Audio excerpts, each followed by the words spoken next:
नमस्कार। आज का हमारा जो फ्री वेबिनार मास्टर क्लास है वो नक्षत्रा के ऊपर है। एक कंप्लीट कोर्स है और ये 10 क्लासेस का कोर्स रहेगा। काफी चीजें आपको सुनने में मिलेंगी जो कभी सोचा भी नहीं है कि ऐसी चीजें होती हैं। ठीक है। और इन चीजों को आप बारीकी से समझने का प्रयास भी करेंगे। मेरी YouTube चैनल के ऊपर 1 मिनट का वीडियो पड़ा हुआ है। वहां किसी देवी जी ने लिखा कि मुझे तो पहली बार मैंने ये नाम सुना है, मुझे नहीं पता किसी को ये चीज पता भी है नक्षत्र की। मैंने तो आज पहली बार ये सुनी ये चीज। She has written on that video. नक्षत्रा की मैंने डाली थी एक। वो पता भी नहीं है, बहुत सारी ऐसी टेक्निक्स हैं। तो चलते हैं, स्टार्ट करते हैं अच्छे से और जानने का प्रयास करते हैं। ये देखिए, ये 110 पेजेस की पीडीएफ जो है आपको मिल जाएगी।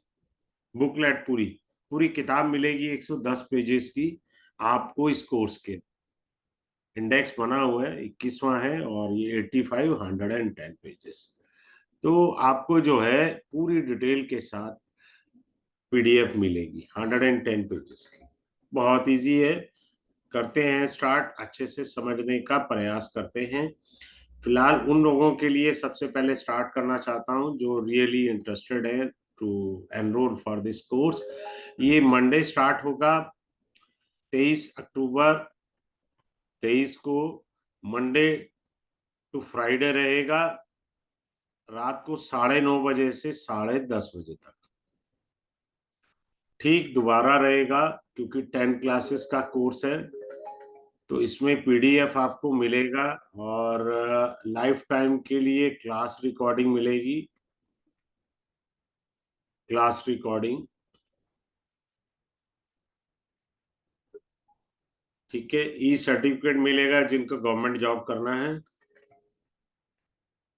गवर्नमेंट में अप्लाई करना है तो ई सर्टिफिकेट मिल जाएगा। ई सर्टिफिकेट हो जाएगा। फी इसका जो है वो है 5333। सिंपल सा है।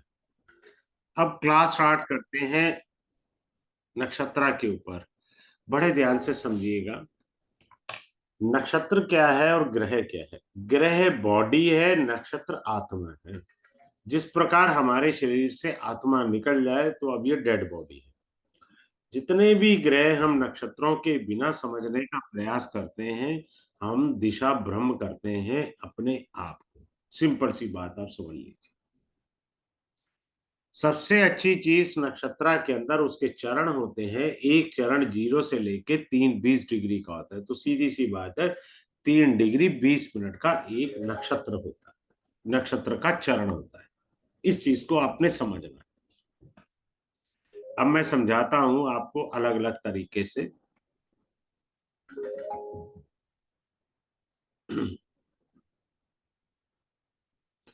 अब आप इस चीज को समझिए। रजत आपको बता रहे हैं, रजत नक्षत्र। रजत यानी चांदी। वो लिखा होता है ना, बच्चा चांदी का पाया लेके पैदा हुआ है। तो वो बच्चा का जन्म श्रेष्ठ है, उसका जन्म शुभत्व लेके पैदा हुआ है। सोने का पाया होता है, चांदी का, तांबे का, लोहे का पाया होता है। जिनका लोहे का पाया होता है ना, बस सिलबट्टा घिसे जन्म, बात ही खत्म। आगे दिमाग काहे को लगाना कुंडली में। lot of struggle in his life if the person is born in iron pada, पाए के अंदर, सॉरी, पदा तो अलग हो जाता है। अब मैं जैसे एग्जांपल दे रहा हूं, रजत के अंदर क्या आता है। पुनर्वसु, पुष्य, मघा, पूर्वा फागनी, उत्तरा फागनी, ये नक्षत्र रजत पाए के होते हैं। जातक का जन्म श्रेष्ठ व शुभ माना जाता है। और भी बहुत होते हैं, क्लास में पूरे लिखाएंगे आपको। चित्रा है, विशाखा है, अनुराधा है, ये नक्षत्र है। अब किसी का वैसे भी बता देता हूँ, अनुराधा नक्षत्र में पैदा हुआ है ना कोई, फ्रेंडशिप का बड़ा शौक है।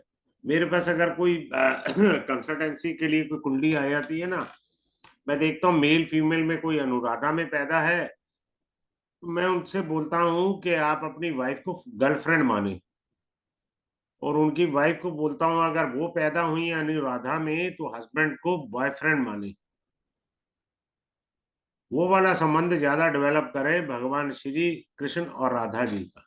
अनुराधा, अगर आप फ्रेंडशिप वाला रिलेशन ज्यादा अच्छा रखेंगे हस्बैंड वाइफ तो जीवन ज्यादा सुखी रहेगा। तो रजत नक्षत्र ये हमें बताता है।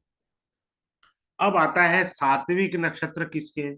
भैया सात्विक ग्रहों के ही नक्षत्र सात्विक है। जैसे एग्जाम्पल में बृहस्पति एक सात्विक ग्रह है, तो बृहस्पति के तीनों नक्षत्र जो है वो सात्विक कहलाएंगे। जैसे पुनर्वसु है तो वो सात्विक नक्षत्र कहलाएगा। मान लीजिए समवन इज बॉर्न इन पुनर्वसु नक्षत्र, तो वो व्यक्ति का सात्विकता रहती है। अब आ जाता है राशिक नक्षत्र कौन से होते हैं? वो होते हैं सूर्य चंद्रमा शुक्र, ये राशिक प्लेनेट है। कौन से प्लेनेट है? राशिक प्लेनेट है। तो राशिक प्लेनेट के कारण आदमी कृतिका नक्षत्र में पैदा हुआ है तो वो जीवन को चाहेगा मैं राजाओं की तरह लग्जरी वे में जीऊं। ये राशि नक्षत्र है। तामसिक किसके होते हैं? मंगल शनि राहु केतु, ये तामसिक नक्षत्र है। तामसिक नक्षत्र पीड़ादायक ज्यादा रहते हैं, ये भी याद रखिएगा। फिर होता है गंडमूल नक्षत्र, वो अलग मीनिंग है गंडमूल का। तारा नक्षत्र क्या होते हैं? आपके जन्म से तीसरा पांचवा और सातवां, ये नक्षत्र तारा नक्षत्र कहते हैं। जो भी आपका जन्म का नक्षत्र है, जैसे मान लीजिए आप जो है अश्विनी में पैदा हुए, ठीक है ना, अश्विनी के बाद भरणी आता है, फिर कृतिका आता है। Any planet who is in Krittika constellation is being called tara dosha, वो तारा दोष में आ गया। जन्म नक्षत्र से तीसरा नक्षत्र सदैव तारा दोष के फल देगा। अब वो चाहे कुंडली में उच्च का बैठा है, राजयोग कारक है, कंडम हो गया वो, क्योंकि तारा का दोष लगा हुआ है। अब तारा दोष पता कैसे होता है? साधारण भाषा में आपको समझाता हूं। जब वीनस अंतरिक्ष में ऑर्बिट में अस्त हो जाता है तो कहते हैं ना हम लोग तारा डूबा हुआ है तो विवाह नहीं होंगे। तारा डूबा हुआ है, विवाह नहीं होंगे, यानी वीनस कंबस्ट है इस समय। क्लियर है? सिंपल सी बात है। आगे चलते हैं। If a lady is born in male constellation, पुरुष नक्षत्र में कोई स्त्री का जन्म हुआ है तो उसके अंदर पुरुष वाले गुण आएंगे ही आएंगे, ये नहीं हो सकता। अब इसे नेगेटिव नहीं समझना। बहुत सारी फीमेल पायलट होती हैं, बहुत सारी फीमेल पुलिस में होती हैं, पुरुषार्थ वाले कार्य करते हैं। पुरुष नक्षत्र का अर्थ है पुरुषार्थ। बात क्या होता है, शब्दों का अर्थ का अनर्थ कर दोगे तो गड़बड़ कर बैठोगे। बात क्लियर है? सिंपल सी कॉन्सेप्ट आपको समझनी है। पुरुषार्थ होता है उस स्त्री के अंदर। जैसे अश्विनी पुनर्वसु पुष्य हस्त, ये क्या है? पुरुष नक्षत्र कहलाते हैं। सिंपल सा, कौन से नक्षत्र कहलाते हैं? पुरुष नक्षत्र। अगर कोई फीमेल इन नक्षत्रों में पैदा हुई है तो क्या होता है? उसमें पुरुषत्व वाला पॉइंट आ जाता है। अब देखो ना, बेचारी फीमेल ऑफिस का भी काम करती हैं, घर का भी काम करती हैं। मान लो कोई फीमेल डॉक्टर है तो हॉस्पिटल में भी मेहनत कर रही है, घर पे भी देखभाल कर रही है। कोई टीचर है तो दोनों कर रहे हैं ना। पहले तो ये होता था पुरुष बाहर जाके कमाता था, स्त्री जो है घर के सारे कार्य को देखती थी, ये होता था। अब तो स्त्री भी पूरा कंधे से कंधा मिला के काम कर रही है। तो इन नक्षत्रों को हमें समझना। अब आता है कुलाकुल नक्षत्र। कुलाकुल नक्षत्र में तीन होते हैं, अकुल, कुल और कुलाकुल। यही मैंने वीडियो बनाई थी 1 मिनट की। The lady has return on my YouTube channel कि सर मैंने तो सुना ही पहली बार है कि कुलाकुल नक्षत्र क्या होता है। Suppose someone is born in Akul nakshatra, आकुल नक्षत्र, जैसे फॉर एग्जांपल ये नक्षत्र है अश्विनी, कृतिका, मृगशिरा, अश्लेषा, अब जो जातक मान लीजिए, कृतिका ही ले लेते हैं, कॉमन है, अश्लेषा ले लीजिए, कोई ले लीजिए, जो इसकी लिस्ट है वो तो आपको मिल ही जाएगी। इस नक्षत्र में पैदा हुआ है, अकुल नक्षत्र में, वो अपने पापा से आगे बढ़ेगा। सीधी बात। मान लो उसके पापा लखपति हैं तो उसका बेटा करोड़पति पक्का बनेगा, पापा हजारपति हैं तो बेटा लखपति बनेगा ही बनेगा। अपने पापा से 4 कदम आगे वो बढ़ेगा, because the sun is born in कुला अकुल नक्षत्र। तो इसमें 3 नक्षत्र होते हैं, जिसको कुलाकुल हेड दिया गया है नाम। कुलाकुल नक्षत्र के अंदर अकुल होगा, कुल होगा और कुलाकुल होगा। तो ये नक्षत्र जो है आपको जीवन में आगे बढ़ाने वाले, अपने कुल से, अकुल का मतलब है कुल से आगे बढ़ाने वाले बनेंगे। फिर आते हैं स्थिर संज्ञा नक्षत्र, चर संज्ञा नक्षत्र। फिर आता है आपका जो क्या कहते हैं लघु नक्षत्र। इनका क्या मीनिंग है? अब स्थिर नक्षत्र होता है जो, फॉर एग्जाम्पल तीनों उत्तरा, उत्तरा फागनी, उत्तराषाढ़ा, उत्तरा भाद्रपद, इन नक्षत्रों में राज्याभिषेक होता है। बहुत सारे जो लोग पॉलिटिकल लीडर जो एस्ट्रोलॉजी को मानते हैं, उस पर श्रद्धा रखते हैं, तो क्या करते हैं, इन्हीं नक्षत्रों में शपथ ग्रहण करते हैं। या आपने गवर्नमेंट जॉब ज्वाइन करनी है तो चूंकि ये फिक्स कॉन्सिलेशन में आते हैं तीनों नक्षत्र, उत्तरा फागनी, उत्तराषाढ़ा, उत्तरा भाद्रपद, और भी आते हैं जैसे रोहिणी भी आता है, तो आप गवर्नमेंट जॉब ज्वाइन करनी है ताकि आपकी जॉब स्टेबल रहे। गृह प्रवेश कर सकते हैं आप विवाह कर सकते हैं स्थिर नक्षत्रों में, सो दैट आपकी मैरिड लाइफ अच्छी चले। गृह प्रवेश करने से घर में खुशी सामर्थ्य प्राप्त हो, गृह प्रवेश इस नक्षत्र में आप कर सकते हैं। फिर आता है नेत्र वाले कौन से नक्षत्र हैं, यानी नेत्र नक्षत्र कौन से हैं। नेत्र नक्षत्र का अर्थ होता है अंध, मंद, लोचन, सुलोचना, ये नक्षत्र होते हैं और उनको हमें समझना है। अब जैसे अंधलोचन नक्षत्र है, अंध नक्षत्र है, अंधलोचन नक्षत्र है, इस नक्षत्र मान लीजिए रोहिणी है, पुष्य है। मान लीजिए आज चंद्रमा पुष्य नक्षत्र में गोचर कर रहा है, सुबह से दोपहर में आपको किसी का फोन आया कि साहब मेरी कोई चीज गुम गई है, आप मुझसे बोलिए जल्दी मिल जाएगी। बस खोई हुई वस्तु शीघ्र प्राप्ति कराती है। तो ये आपको इस नक्षत्र से पता लग जाएगा। फिर इसके बाद आता है मुख नक्षत्र। मुख क्या है नक्षत्र का? अधोमुख है, त्रिमुख है, उधरमुख है। त्रिमुख नक्षत्र में गाड़ी खरीदेंगे कम तंग करेगी आपको। त्रिमुख, त्रिमुख नक्षत्र में अगर आप व्हीकल खरीदते हैं तो लाभ आएगा आपको। जैसे अश्विनी है, मृगशिरा है, बहुत सारे आएंगे नक्षत्र। तो इन नक्षत्रों में अगर आप वाहन खरीदते हैं तो वो आपको तंग नहीं करेगा। उल्टा ये होगा कि हो सकता है कि नेक्स्ट ईयर में आप नई गाड़ी ले लें, क्या पता, क्योंकि ये बहुत शुभत्व प्रदान करने वाले हैं। अब मैं आपको बताता हूं मास शून्य नक्षत्र। मास, मास शून्य नक्षत्र का अर्थ होता है चैत्र मास। अगर चैत्र मास में अश्विनी, फॉर एग्जाम्पल रोहिणी में चंद्रमा जुड़ा है तो आप शुभ काम नहीं कर सकते। अर्थात चैत्र मास का महीना है, चंद्रमा का गोचर जो है अश्विनी या रोहिणी नक्षत्र से हो रहा है, तो उस दिन कोई भी शुभ काम ना करें। अन्यथा रिजल्ट 0/0 है। बात खत्म, हमें पता ही नहीं था। हम तो सोच रहे थे जी रोहिणी चंद्रमा अपने ही नक्षत्र में गोचर कर रहा है और ये स्थिर नक्षत्र भी है तो शुभत्व प्राप्त होगा। परंतु हम ये भूल गए महीना ठीक नहीं है भैया। इस महीने में रिजल्ट 0/0 आएगा। अब आता है इसके बाद दग्ध नक्षत्र।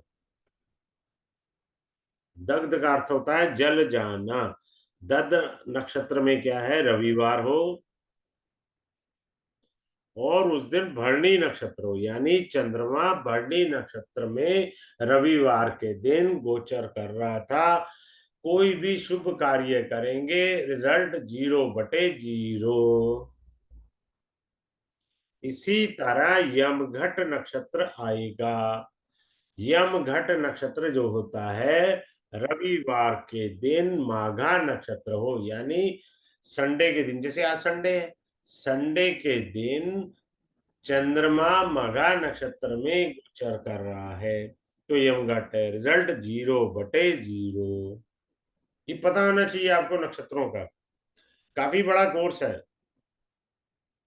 यम घट के बाद आता है यम दृष्टा नक्षत्र। यम दृष्टा नक्षत्र का अर्थ होता है कि रविवार का दिन है, घनिष्ठा नक्षत्र में चंद्रमा भ्रमण कर रहा है, रिजल्ट आएगा 0/0।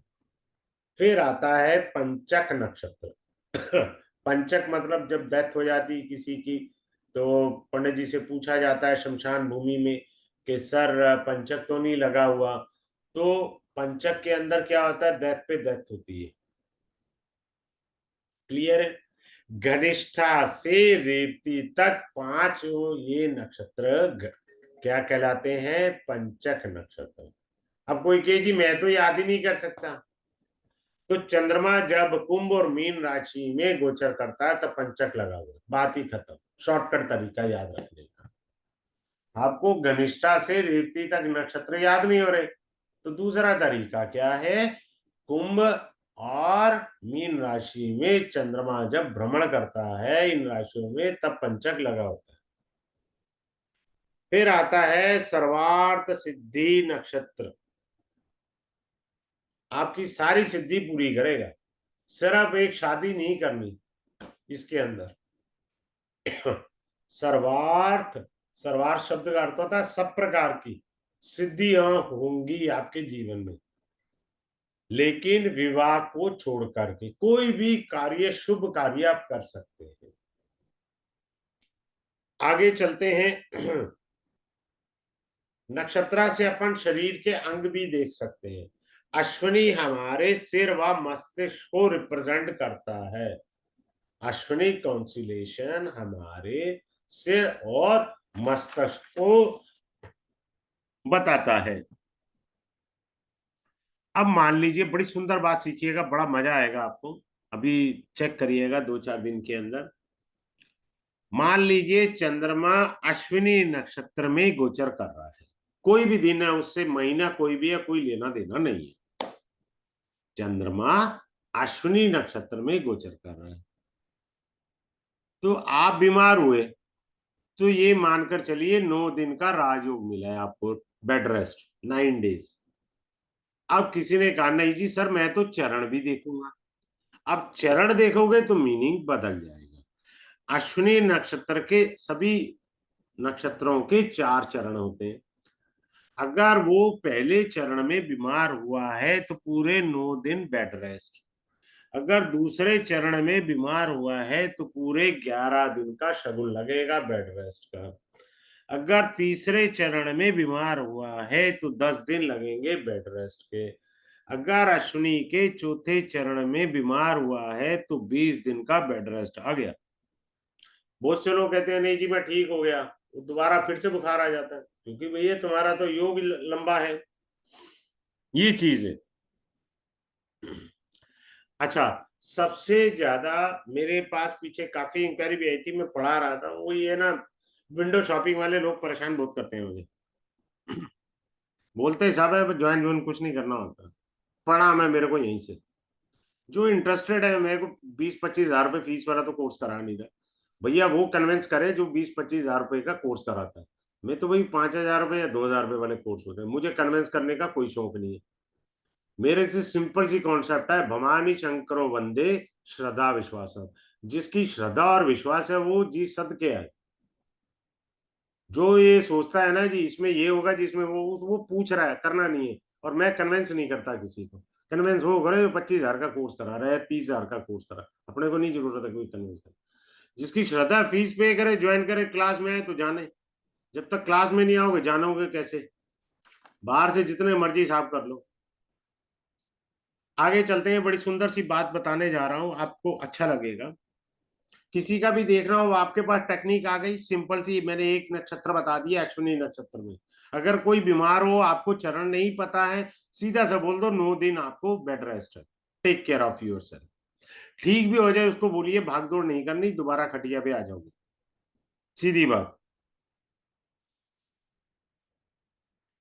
अब कुछ पुरुष भी स्त्री नक्षत्र में पैदा होंगे, तो वो स्त्री थोड़ी है, उसमें कोमलता के तत्व भी पाए जाएंगे, मातृत्व का भाव भी आएगा, सॉफ्टनेस होती है उन पुरुषों के अंदर, ये नहीं है। अब नक्षत्रों से हम उनका पारिवारिक जीवन भी बता सकते हैं, चाहे वो मेल हो या फीमेल। नक्षत्रों के आधार पर उसका पारिवारिक जीवन बताया जा सकता है कि सास इसको रिस्पेक्ट देगी, ससुर देगा, पति देगा, देवर देगा, ननद देगी, कौन रिस्पेक्ट देगा इसको ससुराल में जाकर के। ये सारा चीज आपको समझेंगे। नक्षत्र की सबसे बेस्ट रेमेडी होती है प्लांटेशन ऑफ कॉन्सिलेशंस। आप जिस नक्षत्र में पैदा हुए हैं उस नक्षत्र का वृक्ष का रोपण करें। अगर वो घर में नहीं लग सकता गमले में तो पार्क में लगा दीजिए, नदी के किनारे लगा दीजिए, तालाब में लगा दीजिए, पर उसकी देखभाल करनी है जब तक वो इस अवस्था में ना आ जाए कि इंडिपेंडेंट हो गया। जैसे फॉरेन के अंदर 18 वर्ष के बाद आप बच्चे को कुछ कह नहीं सकते, सिंपल। तो आपने इन चीजों को समझना है बारीकी से। आगे चलते हैं। अब मैं बड़ी सुंदर सी बात आगे बताता चाहूंगा, आप भी हैरान होंगे। आपको कैसे पता लगेगा कुंडली देख के ये नक्षत्र मेरा पीड़ित है? ग्रह पीड़ित तो पता है आपको, बट हाउ यू आइडेंटिफाई कि भाई ये नक्षत्र जो है पीड़ित अवस्था में चला, वो आपको आराम से बताया जाएगा। फिर आपको ये बताया जाएगा अधान, वैश्विक, सामुदायिक, ये सारे नक्षत्र बताए जाएंगे ट्रांजिट में कैसे वर्क करते हैं। नाम ही पहली बार सुने जा रहे हैं, क्लास में आएंगे बड़े डिफरेंट और डिटेल में मुझे पढ़ाना है, इसीलिए 10 क्लास में मैंने रखा है। अब आपको मैं मानस नक्षत्र बताता हूं, यहाँ पर अभी मैंने बताया मानस नक्षत्र, आप समझिए। मानस,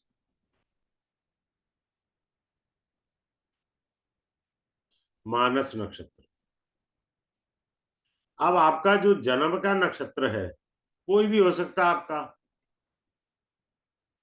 वहां से काउंट करना है। जन्म नक्षत्र पहला हो गया, कोई भी ग्रह, मतलब मान लीजिए कोई चित्रा में पैदा हुआ है तो चित्रा पहला हो गया, कोई मृगशिरा में पैदा हुआ है तो मृगशिरा पहला हुआ, कोई पुनर्वसु में पैदा हुआ है तो पुनर्वसु उसका पहला न। वहां से काउंट करके जब आप 25वां नक्षत्र निकालेंगे, अब गोचर के समय ये 25वां नक्षत्र कमजोर है। क्या है? कमजोर है। फिर से समझ लीजिए, जन्म नक्षत्र से 25वां नक्षत्र अगर कमजोर है, टेंशन, डिप्रेशन, फालतू का दिमाग का दही है। आदमी मतलब ऐसे बैठा है जैसे किसी की क्रिया पे बैठा हो, किसी की डेथ पे बैठा हो, बहुत ज्यादा तोड़ देता है उसको। राजयोग वाले नक्षत्र भी कराए जाएंगे जो आपको राजयोग देंगे। लव मैरिज वाले नक्षत्र कौन से हैं, प्रेम के नक्षत्र कौन से हैं, वो क्लास के अंदर सारे नक्षत्र आपको सिखाए जाएंगे। फिर आता है लता दोष वाले नक्षत्र कौन से हैं। लता दोष, पहले तो शब्द का अर्थ भावार्थ समझना चाहिए।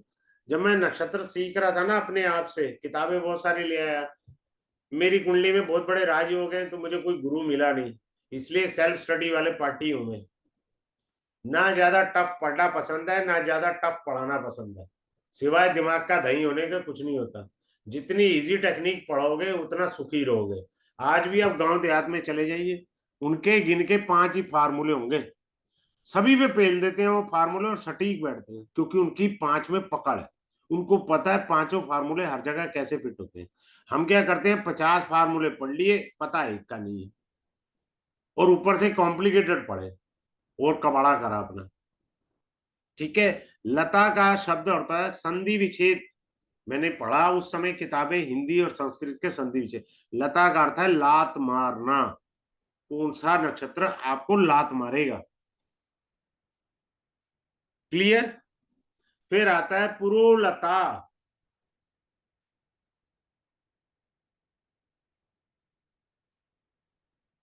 पुरुलता नक्षत्र क्या है? और जो मेरे कोर्स की कुछ एक डायमंड चीजें हैं वो है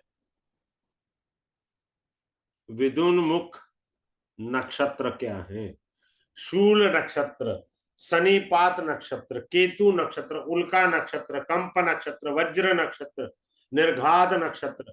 ये आपके जीवन के बारे में बता देंगे, क्या है आपका जीवन।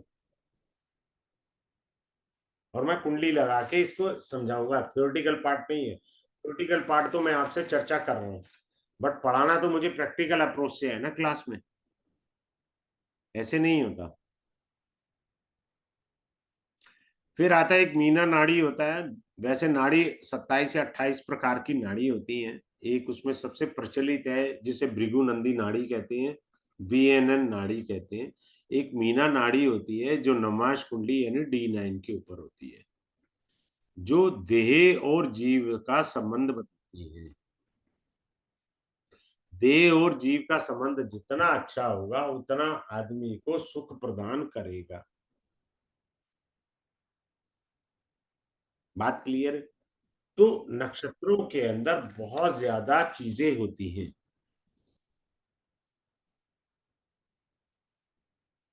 इन चीजों को जब तक हम समझेंगे नहीं, जानेंगे नहीं, हमें कुछ फायदा नहीं होना। अब मैं आ रहा हूं लक्ष्मी योग वाले नक्षत्र, लक्ष्मी योग। अब एक और चीज इससे पहले मैं बताना चाहूंगा, this has to be seen as per the ascendant and their relationship if someone is going to describe about of it। Suppose किसी का शुक्र जो है वो कृतिका या पुष्य या रेवती में है, तो भैया तुम्हारा लक्ष्मी योग है। कुंडली बाद में देखना, बशर्ते शुक्र की दशा आनी चाहिए। अब नहीं है तो अंतरदशा तो आएगी, नहीं है तो प्रत्यंतर दशा तो आएगी। देखिए मूल होता है महादशा, किसी भी ग्रह की महादशा। अब लोग कहते हैं जी राहु केतु, याद रखना मेरी बात, अगर आपने जीवन में राहु की दशा भोग ली, अब जब भी राहु या केतु की अंतरदशा आएगी वो इतना कष्ट नहीं देंगे, क्योंकि नींबू तो निचड़ चुका है ना। तो अंतरदशाएं कोई ज्यादा आपको परेशान नहीं करेंगी बाद में राहु की। ये डिफरेंस आपने जानना है, बहुत जरूरी है। नक्षत्र हर ग्रह का अगर आप नक्षत्र एनालाइज करेंगे तभी समझ में आएगा, जब तक एनालाइज नहीं करेंगे आपको गड़बड़ हो जाएगा। सूर्य का लता दोष में बहुत बड़ा रोल होता है, अगर उस रोल को आप समझ गए तो समझो सब कुछ पा गए आप, वरना तो परेशानी ही परेशानी है। आगे चलें और समझाने का प्रयास करते हैं आपको।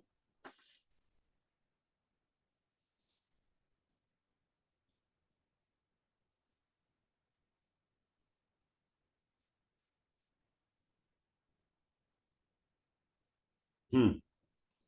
अब आप देखिए, हर नक्षत्र का जो 27 नक्षत्र होते हैं, हर ग्रह के 3 नक्षत्र होते हैं। जैसे आ, मान लीजिए चंद्रमा के हैं, चंद्रमा के 3 नक्षत्र होते हैं, जैसे आप लोग नाड़ी पढ़ते हैं ना, ट्राइन थ्योरी, 3 का वो सिस्टम होता है, 1 5 9 2 6 10 3 7 11 ऐसे पढ़ते हैं। चंद्रमा का रोहिणी, हस्त और श्रवण। अब मान लो कोई भी ग्रह ले लो आप, मैंने कहा कोई भी ग्रह ले लो।